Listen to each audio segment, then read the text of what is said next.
은혜의 뒷이야기. 이 시간에는 시카고 언약장로교회 유승원 목사님의 말씀입니다.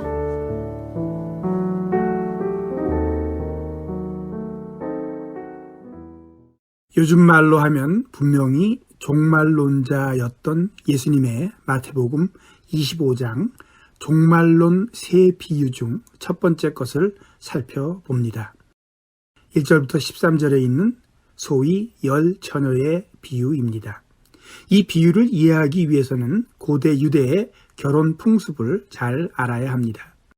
우선 신랑이 여자의 집에 좋은 선물, 약혼 증서, 포도주 한 부대를 들고 찾아가 그 아버지께 딸을 요청합니다.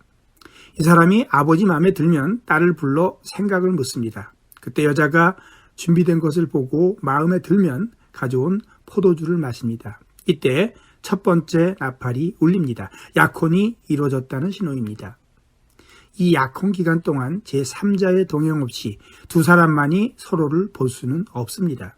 꼭 제3자가 있어야만 됩니다.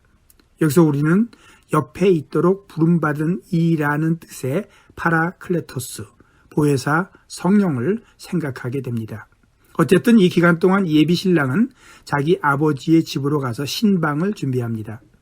결혼 일자는 신랑 아버지가 정합니다. 요즘처럼 일찍 결혼식 일시를 정해놓고 청첩장을 보내는 것과는 사뭇 다릅니다.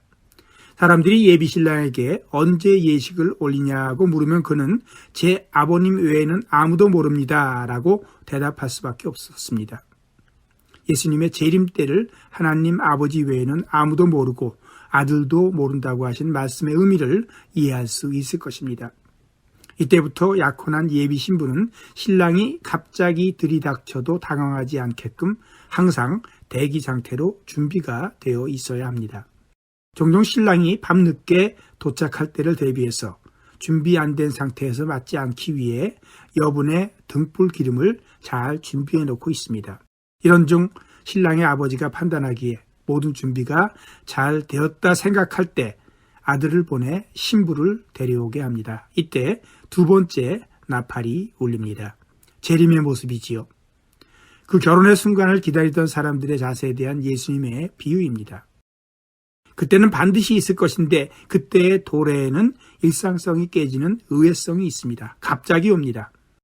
역사적으로든 또는 개인적으로든 마음의 습관, 사고의 고정관념을 초월하는 방식으로 옵니다. 관성의 법칙이 깨지는 요소가 있을 것입니다.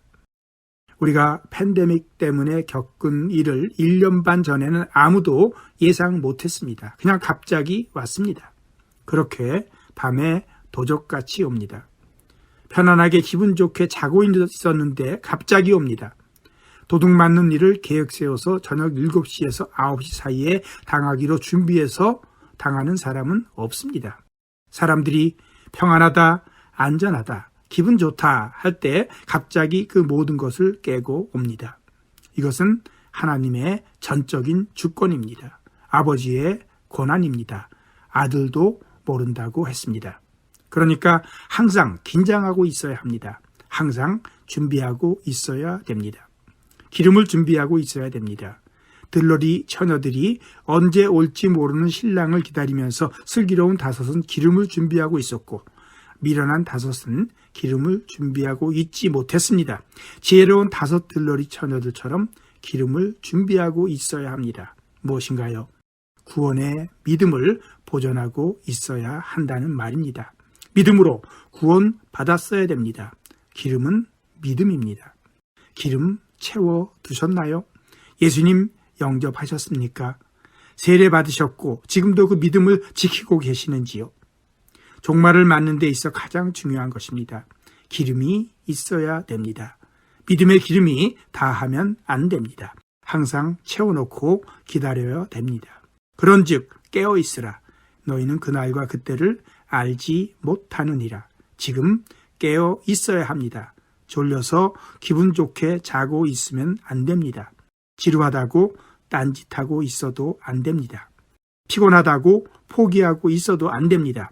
깨어서 항상 준비하고 있어야 합니다.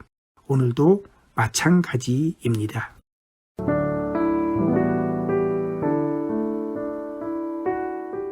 은혜의 뒷이야기.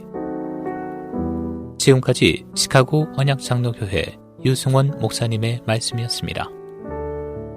시카고 언약장로교회는 1424 그린우드 글렌비에 위치했으며 신앙상담 문의는 전화 224-578-6739 578-6739번으로 연락주시기 바랍니다.